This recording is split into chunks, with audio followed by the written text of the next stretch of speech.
तो दोस्तों welcome in discover Rajasthan, keep discover keep learn.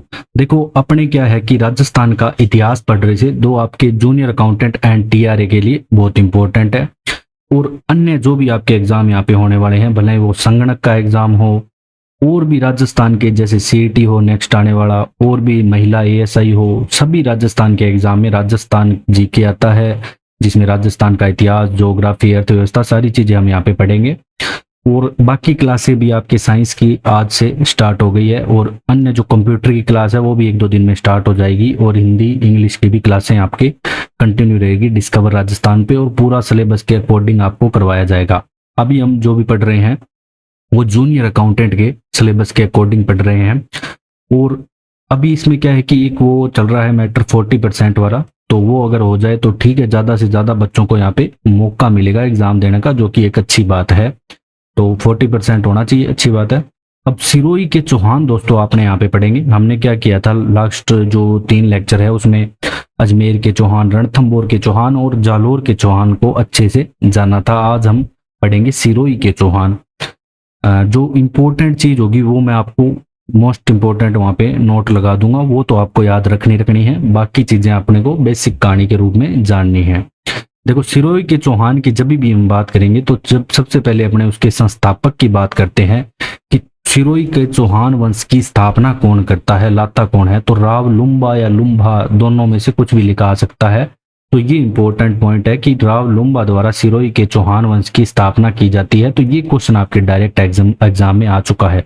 जैसे दोस्तों आपका चौहान वंश पूरा कंप्लीट होता है, इसकी पूरी की एक मास्टर क्लास आएगी, और उसके बाद अपने क्या है कि चौहान वंश से संबंधित जितने भी प्रीवियस ईयर क्वेश्चन है वो सारे करेंगे। और जालोर की ये देवड़ा शाखा है ना, उससे संबंधित है ये चौहान वंश।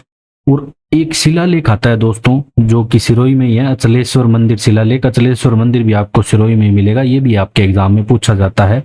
और 1320 ईस्वी के समय का है अचलेश्वर मंदिर शिलालेख। अब इसके अनुसार क्या है कि 1311 ईस्वी के आसपास परमारों से आबू व चंद्रावती छीनकर अपना राज्य स्थापित किया किन्होंने, जो चौहान है सिरोही के, इन्होंने। ठीक है। अब राव लुम्बा ने अचलेश्वर मंदिर का जीर्णोद्वार भी करवाया। ये देख सकते हो आप फोटो में, अचलेश्वर महादेव मंदिर है जो कि आपके सिरोही के अंदर है, और इसका जीर्णोद्वार करवाया। और इस मंदिर में अपनी रानी की मूर्ति भी स्थापित की। अब एक चीज आपको याद रखनी है जो आपके एग्जाम के लिए इंपॉर्टेंट है, कि जो राव लुम्बा के समय सिरोही की राजधानी क्या थी, सिरोही के जो ये राज्य था, तो इसकी राजधानी चंद्रावती आती है। तो ये चीज इंपॉर्टेंट है दोस्तों, ये आपसे पूछा जाएगा।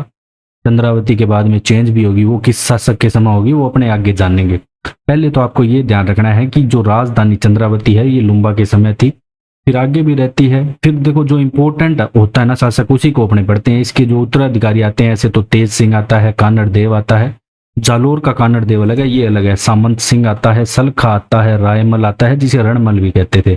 फिर जो रायमल का जो उत्तराधिकारी आता है वो आता है महाराज शिव बाण। कौन? महाराज शिव बाण। ये सिरनवा की पहाड़ी के नीचे शिवपुरी नामक शहर बसाता है शिव बाण, जो भी 1405 ईस्वी में। और एक दुर्ग भी बनाया, तो यह पुराना सिरोही कहलाता है। तो ये दुर्ग क्या कहलाता है? पुराना सिरोही भी यहाँ पे कहलाता है। और जो शिव बाण का उत्तराधिकारी आता है ना, ये थोड़ा इंपॉर्टेंट हो जाता है, तो वो आता है सहस्त्रमल या सहसमल भी जिसे कहते हैं। तो ये इंपॉर्टेंट है।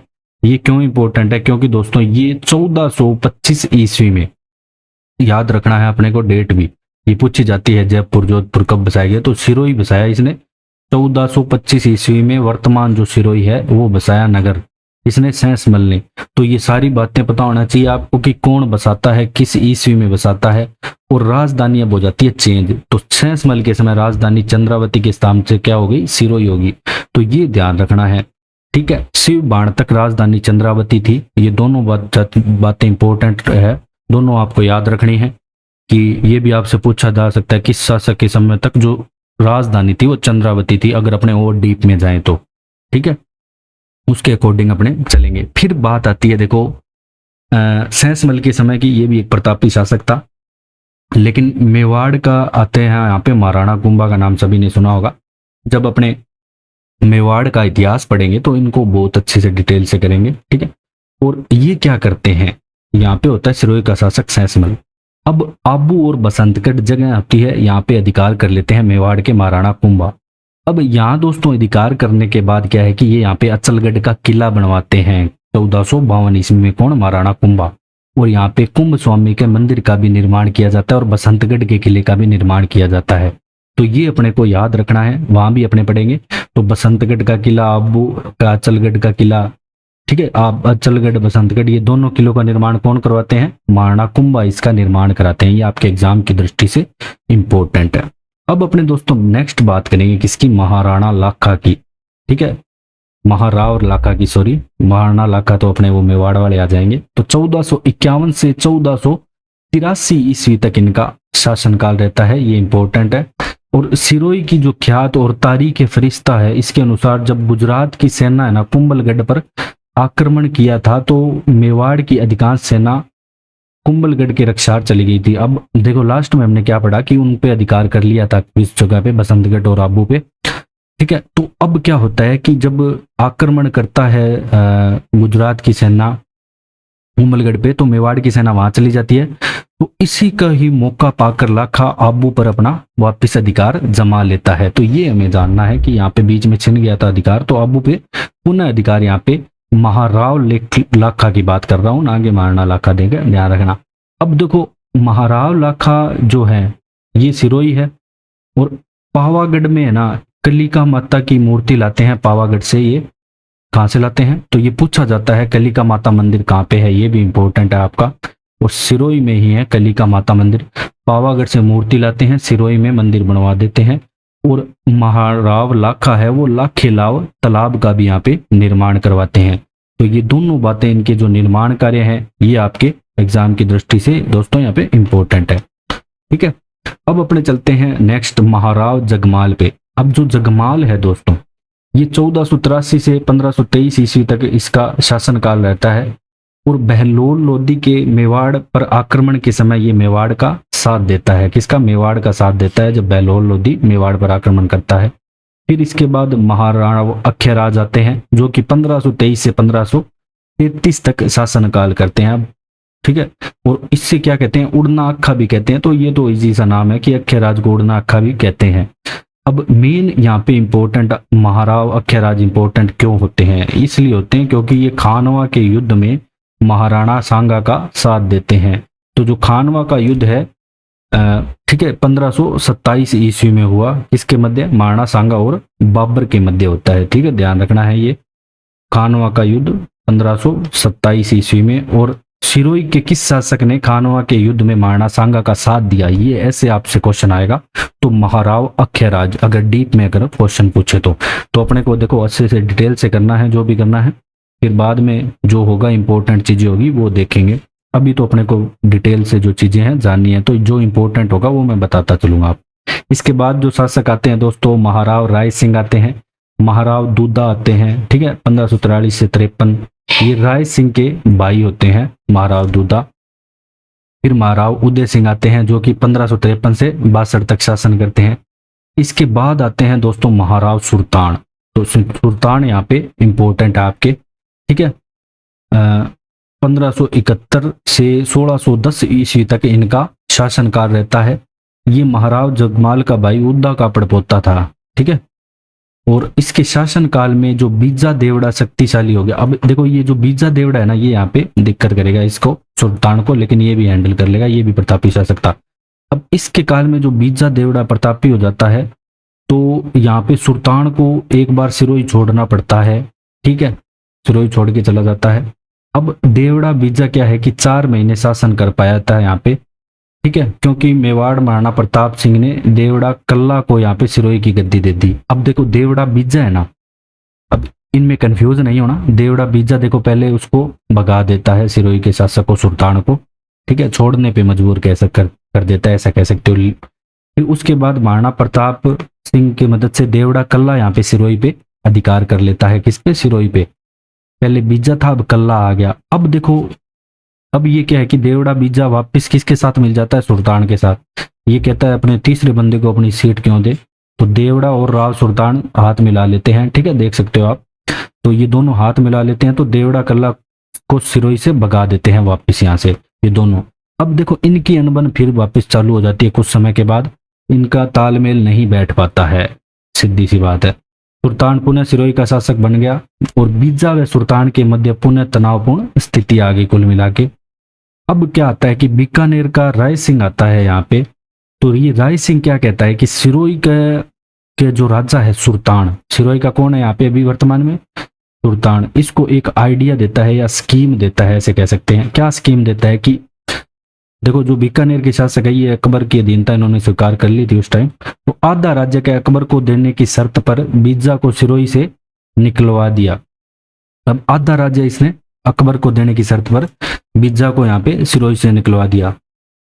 अब नेक्स्ट क्या बात होती है, अब शाही आदेशानुसार जो जगमाल है, महाराणा प्रताप के छोटे भाई हैं जो जगमाल, इनको यहाँ पे आधा सिरोही दे दिया जाता है कि तुम यहाँ पे शासन करो।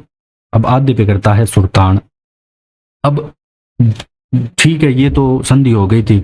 अब बात कहाँ पे अटकी, अब बात दोस्तों यहाँ पे अटकी कि बीच में देखो जो महल होते हैं तकड़े तकड़े, वहां पे रहने की सभी की इच्छा होती है, तो वहां पे राजमहलों के लेकर यहाँ पे विवाद बढ़ गया। अब ये विवाद बढ़ने के कारण क्या है कि जगमाल शाही सेना की सहायता से यहाँ पे सिरोही पर अधिकार कर लेता है, जो महाराणा प्रताप के भाई होते हैं जगमाल। फिर बाद में दोस्तों क्या होता है, एक दातानी का युद्ध होता है 1583 ईस्वी में, ठीक है। अब ये जो दातानी का युद्ध होता है ना दोस्तों, इसमें जगमाल मारा जाता है और शाही सेना की भी यहाँ पे हार होती है और सुल्तान जीत जाता है ये युद्ध, ठीक है। दातानी का युद्ध जो 1583 में होता है, और पूरा सिरोही है ना वापिस अधिकार कर लेता है सुल्तान, ठीक है। सुल्तान बहुत ही प्रतापी शासक था, ये मतलब उनके अनुसार भी नहीं चल रहा था अकबर के, ठीक है, ये अपनी मर्जी से कर रहा था जो काम। फिर 1593 ईस्वी में अकबर ने मोटा राजा जो उदय सिंह मारवाड़ के शासक है, जब अपने मारवाड़ को पढ़ेंगे तो मोटा राजा यहाँ पे जो उदय सिंह है ना, ये सिरोही के विरुद्ध इसको भेजते हैं, मोटा राजा उदय सिंह को। सुल्तान को ये पकड़ने में असफल होता है, और जो सुल्तान है वो वीर व स्वतंत्र प्रकृति का था, वो तो अपने स्टोरी से देख ही सकते हैं। उनकी संधि की शर्तों को भी नहीं माना और अपने उसको चाहिए थी गद्दी तो अगला लेके रहा था, तो सुल्तान को अपने को याद रखना है अच्छे से। फिर बात करते हैं महाराव अक्षयराज द्वितीय की, ठीक है। वो पहले आए थे वो अक्षयराज थे, अब अक्षयराज द्वितीय की बात कर रहे हैं। पहले अक्षयराज प्रथम आए थे, ध्यान रखना, जो महाराणा सांगा का साथ दिया था। इनकी रानी आती है रतन कंवर, जो सिरोही में रतन बावड़ी बनवाती है। क्या बनवाती है? रतन बावड़ी। तो ये आपको याद रखना है कि रतन कंवर द्वारा रतन बावड़ी बनवाई गई। आपसे एग्जाम में ये डायरेक्ट पूछा जाएगा कि रतन बावड़ी कहाँ पे है, तो सिरोही में है।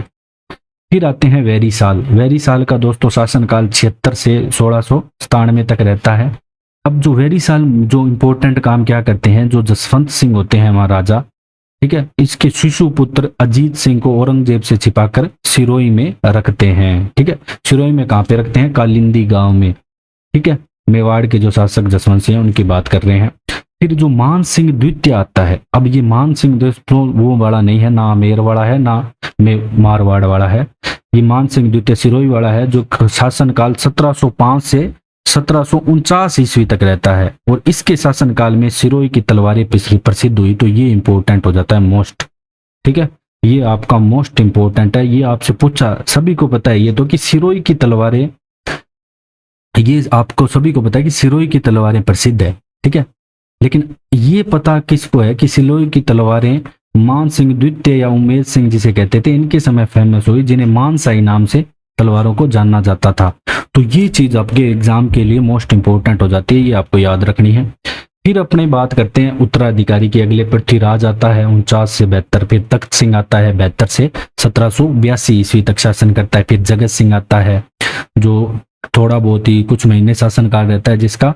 फिर आता है महाराव वैरी साल द्वितीय, जो कि 1782 से लेके 1807 ईस्वी तक यहाँ पे शासन करता है, ठीक है।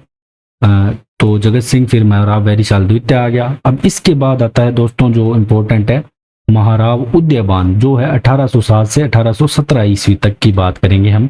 ये क्या है कि इसका मूड कम था राज करने में। तो ये क्या हुआ था कि एक बार गंगा स्नान करने गया था, 1813 की बात है। तो ये आते टाइम है ना पाली में रुका। पाली में रुका तो क्या हुआ कि इधर मारवाड़ का शासक कौन था? मान सिंह था। ये इसको उदयबान को बंदी बना के ले गया। अब बंदी बना लिया ना, तो ये शर्तें बनवा रहा था इससे कि सिरोही को, इनकी चाल तो थी कि भाई सिरोही को सिरोही को एक तो जोधपुर रियासत के हवाले कर दो और 1.25 लाख रुपए भी दो, ठीक है। तो ये 2 शर्तें ये हस्ताक्षर करवा लेता है उससे, वो हस्ताक्षर कर भी देता है उदयवान, ठीक है। अब नेक्स्ट जो शासक होता है ना वो इन शर्तों पर अमल नहीं करता है, जो होते हैं महाराव शिव सिंह।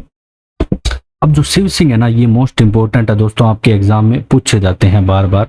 ये 1817 से 1862 के बीच में इनका शासनकाल आता है। ये क्यों जरूरी है? क्योंकि एक तो जो ईस्ट इंडिया कंपनी के साथ संधि होती है उसमें इंपॉर्टेंट है। अब जो जोधपुर राज्य था ना वो सिराई उसके अधीनस्थ होने के दावा, मतलब जोधपुर राज्य है ना वो दावा करता था कि भाई सिरोही तो हमारे अंडर में आता है। तो देखो लगभग जितने भी राज्य थे उन्होंने 1818 ईस्वी में संधि कर ली थी। आप कमेंट बॉक्स में ये बताओगे मेरे को कि 1818 ईस्वी की जो ईस्ट इंडिया कंपनी की संधि थी तो राजस्थान के किस राज्य ने सर्वप्रथम ईस्ट इंडिया कंपनी के साथ संधि की। और अब इनकी है ना इस टाइम संधि नहीं हो पाती है, तो इसके जो कर्नल जेम्स टोड होते हैं उस टाइम यहाँ पे, तो वो जांच पड़ताल करते हैं और ये दावा जोधपुर का अस्वीकार करते हैं कि ये आपके अंडर में नहीं आता।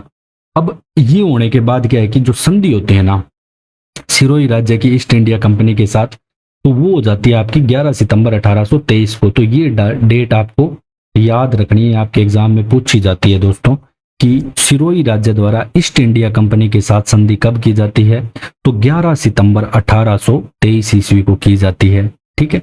और शिव सिंह उस टाइम शासक था, तो ये भी आपको याद रखना है कि शिव सिंह था। और ये 1853 में शिवगंज नामक कस्बा भी बसाता है।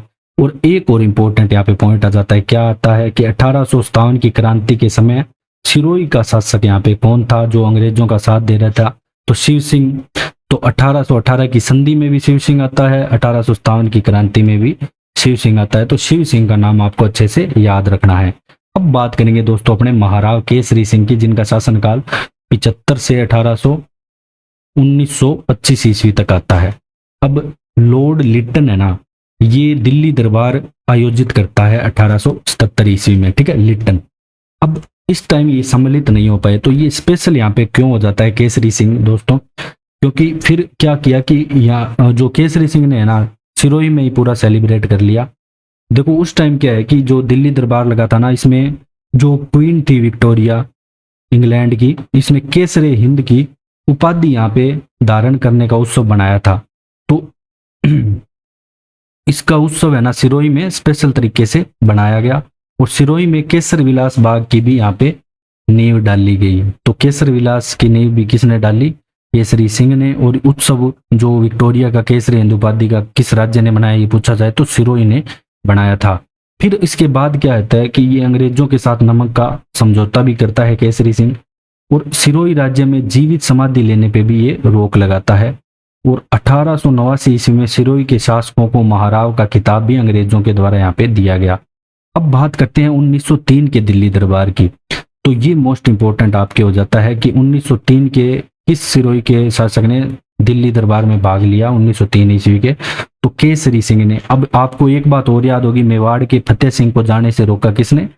बारहट ने, जिसने चेतावनी चोंगटिया लिखा था, ठीक है। वो गया तो था दिल्ली लेकिन दरबार में नहीं गया, बाद में उसने कैंसिल कर दिया। तो 1903 ईस्वी का दिल्ली दरबार इंपॉर्टेंट है, तो सिरोही के केसरी सिंह इसमें भाग लेते हैं, पहले में नहीं ले पाए थे। फिर महाराव जो स्वरूप राम सिंह आते हैं, इनके समय दोस्तों जो सिरोही का प्रजामंडल आंदोलन प्रारंभ हो जाते हैं। फिर बाद में तो क्या है कि एकीकरण वगैरह स्टार्ट हो जाता है 49, ठीक है, 49 के बाद। तो जो लास्ट शासक होते हैं वो महाराव तेज सिंह होते हैं। तो ये आपका सिरोही का इतिहास था दोस्तों, और सिरोही का चौहान वंश था। अगर आपको डिस्कवर राजस्थान का कंटेंट पसंद आ रहा हो तो इसे शेयर करें, सब्सक्राइब करें। Thanks for joining discover Rajasthan.